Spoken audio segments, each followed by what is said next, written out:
All right, so folks, we have some indication of just how disastrous this Obamacare sign-up nonsense is.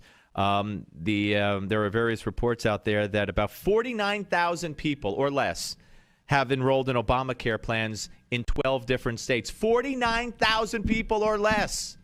That is 1.4. No, I'm sorry. That represents 3%.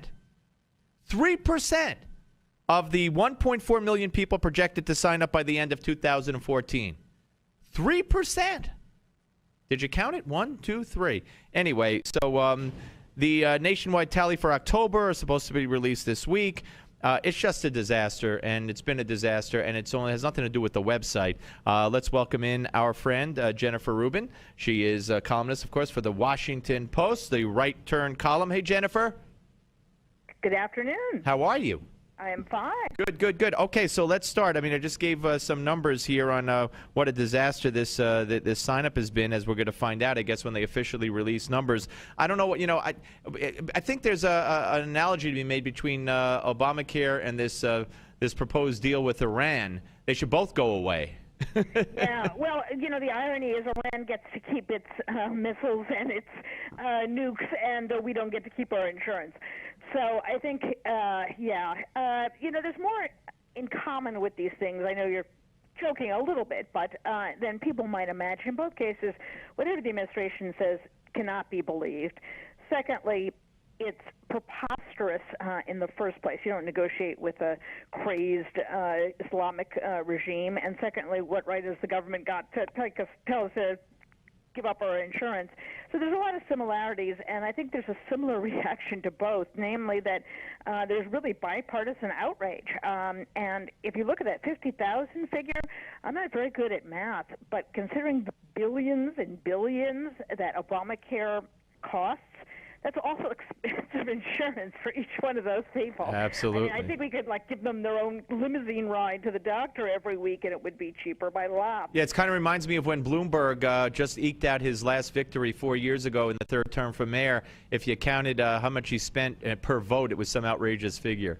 Exactly. So we're not getting our bang for the buck. And what's more, I did a piece today looking at the uninsured, and although he keeps talking about it as 5% as if this is nothing, they are 21% of the voting electorate. That is a big number. Those people, I suspect, are going to be the soccer moms of 2014. If your listeners remember, soccer moms became sort of the got-to-get segment of the electorate. The key swing voters, Republicans had to appeal to them.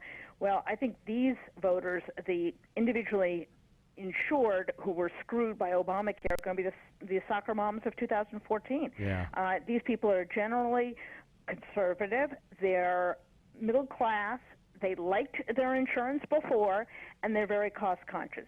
So if you torment these people, even if they weren't planning on voting, you're going to pay, You're going to get them all excited, and if they had some qualms about the Republican Party, this should overcome it. So I think Republicans need to do this very carefully and very thoughtfully, and that is appeal to helping those people. Absolutely. They're the party that's going to get those people out of the ditch and let them do and run their lives the way they want and let them find affordable insurance.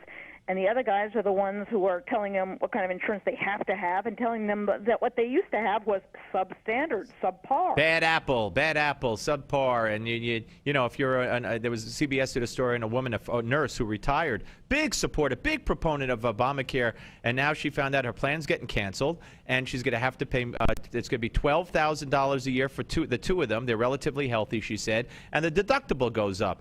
So what the Republicans need to do, I think we talked about this a little bit last time, is they got to come out with a plan. Just come out with a plan now. Do something now, because that's their line, their mantra on the left is you don't have a plan. So just have one.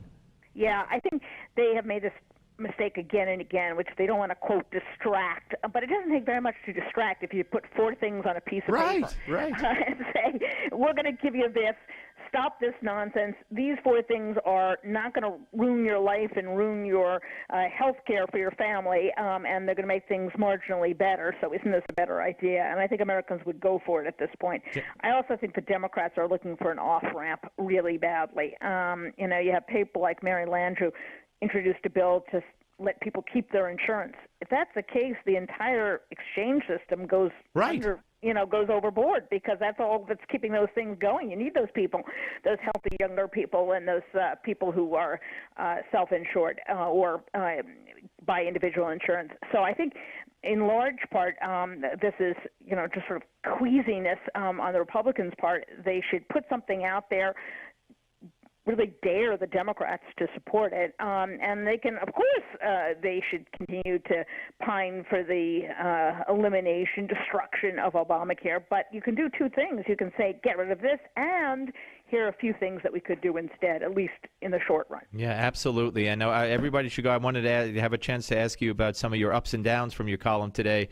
I'll just tell a few here because we don't have time. Up is France for nixing that deal, I guess, and down is Secretary of State John Kerry. Listen, we'll have you back real soon. Keep up the good work. Nice talking to you.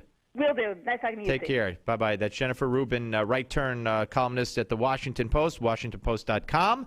Tomorrow, Senator John Cornyn, among other guests, will be here. So come back with us at 3 p.m. Eastern Time. Tell your friends, Newsmax TV, radio stations all across the country, Roku, you name it. Steve Malzberg.